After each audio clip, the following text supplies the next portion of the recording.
అక్కడ అమ్మాయికి ఏమైందో చెప్తానన్నాను కదండి. ఇంకా అమ్మాయి అయితే చూడలేదు కదా, చనిపోయిందనమాట. ఇంకా అసలు చాలా బాధ, అది ఏంటో తెలీదు. అమ్మాయి ఎవరో నేను చూడలేదు, కానీ ఎంత బాధ అంటే చాలా మర్చిపోలేము. ఇప్పటికి గుర్తొస్తే చాలా బాధ అనిపిస్తుంది. అసలు విషయం ఏంటి, నేను ఈ వీడియో అంటే ఈ విషయాన్ని మీతో షేర్ చేసుకోవాలనుకోవడానికి కారణం ఏంటో కూడా చెప్తాను. చాలా నేను మర్చిపోలేకపోయింది ఒకటే, ప్రేమించడం అయితే తప్పు కాదండి. నిజంగా ప్రేమించిన వాళ్ళు లేకుండా బతకలేరు, అది కరెక్టే. కానీ ఒక్కసారి నిజమైన ప్రేమ మనకి ఎవరండి? మన తల్లిదండ్రులు. చిన్నప్పటి నుంచి చిన్న దెబ్బ తగిలితేనే తట్టుకోలేరు, ఒక జ్వరం వస్తేనే తట్టుకోలేరు. అలాంటి తల్లిదండ్రులు వాళ్ళ కళ్ళ ముందే చనిపోతే ఎంత బాధను అనుభవిస్తారు.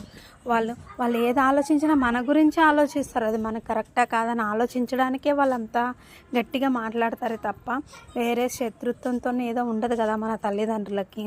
కానీ అలా చెయ్యాలన్న ఆలోచన వచ్చిన ప్రతి ఒక్క నిమిషం ఆలోచించండి చనిపోదాం అనుకున్నప్పుడు. ఇప్పుడు వాళ్ళు జీవితంలో ఒక్కసారన్నా మర్చిపోతారా అండి? మర్చిపోరు.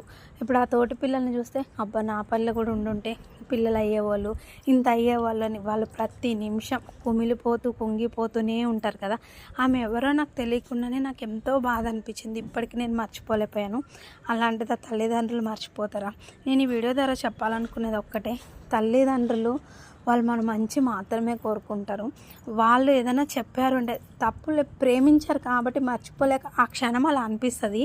అలాంటప్పుడు ఒక్క నిమిషం ఆలోచించండి. ఇప్పుడు ఆ అబ్బాయి బతికాడు, కానీ కడుపులో మొత్తం పాయిజన్ వెళ్ళిపోయి ఎంత బాధ అంటే తను తినలేకపోయి కడుపులోకి ఏది పోక అది చూస్తున్న వాళ్ళ తండ్రి, ఆయన బాధ అవన్నీ నేను చూశాను కదా దగ్గర నుంచి.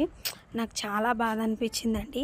ఈ వీడియో చేయడానికి కారణం, దయచేసి అలాంటి ఆలోచన వచ్చినప్పుడు చనిపోవాలి అన్నప్పుడు ఒక్కసారి నీ తల్లిదండ్రుని గుర్తు తెచ్చుకోండి. వాళ్ళు చూపించిన ప్రేమ, వాళ్ళు మిమ్మల్ని చదివించడానికి పడ్డ కష్టం ఒక్కసారి గుర్తు తెచ్చుకుంటే చాలండి. ఎందుకే ఈ వీడియో.